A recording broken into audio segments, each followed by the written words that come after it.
રાખીશું, પણ જે મહત્વના અપડેટ આપી રહ્યા છે દ્વારકાના સલાયા નગરપાલિકામાં વોર્ડ 1 માં આમ આદમી પાર્ટીની પેનલનો વિજય થયો છે। એટલે ક્યાંક આમ આદમી પાર્ટી પણ ગુજરાતમાં એક ગ્રાઉન્ડ બનાવવાની કોશિશ કરી રહી છે, તો દ્વારકામાં ક્યાંક આમ આદમી પાર્ટીની આખી પેનલ જીતી હોય એવા પણ સમાચાર મળી રહ્યા છે। સલાયા નગરપાલિકામાં વોર્ડ 1 માં આમ આદમી પાર્ટીની પેનલનો વિજય થયો છે।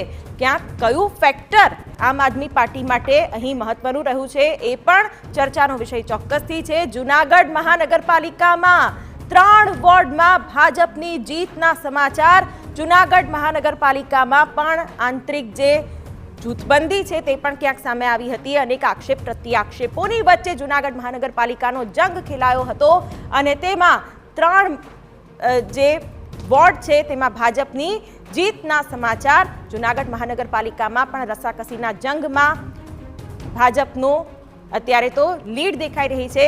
અગાઉ ભાજપ બિનહરીફ બેઠકો કરવામાં પણ સફળ રહ્યું છે, ત્યારે જૂનાગઢ મહાનગરપાલિકામાં 3 વોર્ડમાં ભાજપની જીતના સમાચાર। ભાજપ બિનહરીફ પણ બની ચૂક્યું છે અને તેની વચ્ચે જૂનાગઢ મહાનગરપાલિકામાં આ પરિણામો સામે આવી રહ્યા છે। 3 વોર્ડમાં ભાજપની જીત।